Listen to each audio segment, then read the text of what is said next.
Welcome to Shy Sports Legends. These are the worst first-round picks in Chicago Bears history. Let's get to it. Chris Williams was another failed attempt by the Bears to finally solve their long-standing offensive line problems, and it unraveled almost immediately. Drafted 14th overall, Williams entered the league with medical concerns, and those concerns became reality fast. A back surgery delayed his rookie season, robbing him of critical development time before he ever took a meaningful snap. Williams bounced between positions throughout his Bears tenure. While he showed brief flashes of competence at guard, he was never able to lock down the tackle position he was drafted to fill.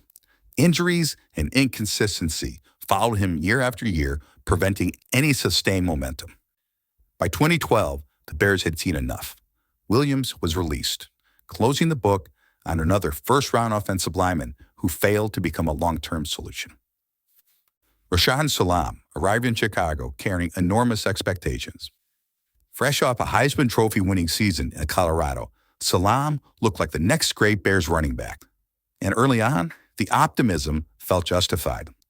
As a rookie, Salaam rushed for 1,074 yards, delivering what remains the most productive season of his career. But that initial success didn't last. Injuries began to pile up, and off-field issues, including marijuana use, further complicated his development. By 2000, Salaam's production had dropped significantly, and his role in the offense diminished. In 2001, the Bears traded Salaam to the Miami Dolphins, effectively closing the door on what was supposed to be a franchise-altering pick. His short-lived career remains one of Chicago's biggest what could have been draft stories. Gabe Carimi was supposed to be the final first-round cornerstone of the Jerry Angelo era, a tough, physical offensive lineman who could stabilize the right side of the line. Early signs were encouraging.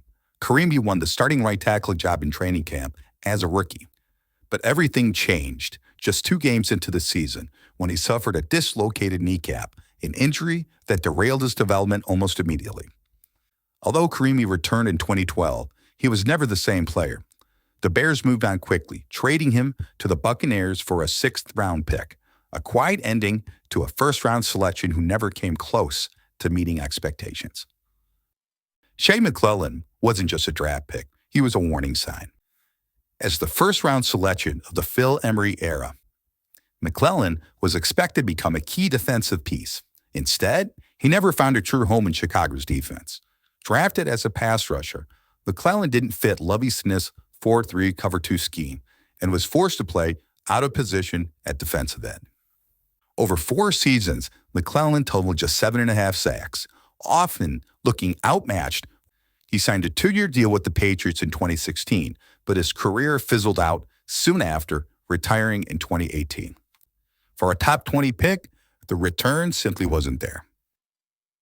Michael Haynes arrived in Chicago with serious hype. Coming off a dominant final season at Penn State, where he recorded 15 sacks, Haynes looked like the answer to the Bears' pass rushing problems. But the transition to the NFL exposed his limitations against elite competition. Haynes didn't start a single game as a rookie and managed just 2 sacks that season. When Lovie Smith arrived, it became clear Haynes wasn't a fit for the Tampa 2 defense. He finished his Bears career with 5.5 sacks and 4 starts in 3 seasons before being traded to the Saints after the 2005 season. After being released by New Orleans following just 1 game, Haynes was out of the league by 2007, making him one of the most forgettable first-round picks in franchise history. David Terrell entered the league with confidence and expectations to match. Drafted 9th overall out of Michigan, Terrell was supposed to become the Bears' next featured wide receiver, a replacement for the often injured Marcus Robinson. But his reputation never matched his production. Across 4 seasons in Chicago, Terrell totaled just 1,602 receiving yards and 9 touchdowns. He never became a reliable difference maker, despite being selected in a draft loaded with elite receivers, including Steve Smith, Reggie Wayne, and Chad Ochocinco. In hindsight, Terrell's limited output and the talent drafted after him make this pick one of the more painful missed opportunities of the era. Stan Thomas was drafted to replace a legend and it never went well. Selected 22nd overall, Thomas was supposed to be the successor to Jimbo Covert. But former head coach Mike Ditka reportedly wanted nothing to do with the pick, believing Thomas had attitude problems. That tension became public during a televised sideline shouting match in 1992. Thomas's career was plagued by off-field problems, including alcohol issues and a shocking incident in which he was shot in the head after leaving a nightclub in February 1992.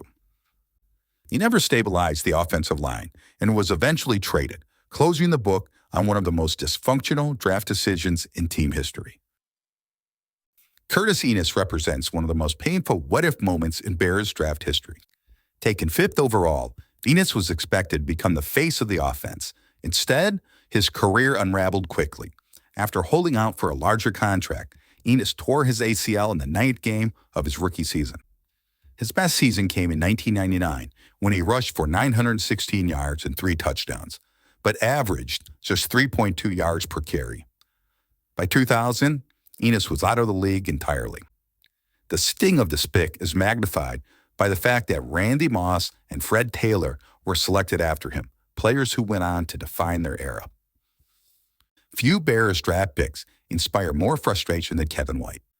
Drafted 7th overall, White was supposed to be the dynamic, game-breaking wide receiver Chicago had searched for years. Instead, injuries ended his Bears career before it ever truly began. Over 4 seasons, White suffered 3 serious injuries, appearing in just 14 games total. His Bears stat line is staggering for a top 10 pick: 25 receptions, 285 yards, and 0 touchdowns. White later bounced between the Cardinals, 49ers, and Saints, but never revived his career. The combination of draft position, expectations, places him firmly near the top of this list. There is no debate. Cade McNown is the worst first-round pick in Chicago Bears history. Drafted 12th overall, McNown was handed the future of the franchise, and everything went wrong. He quickly developed a reputation for a weak arm and poor attitude, wearing out his welcome almost immediately.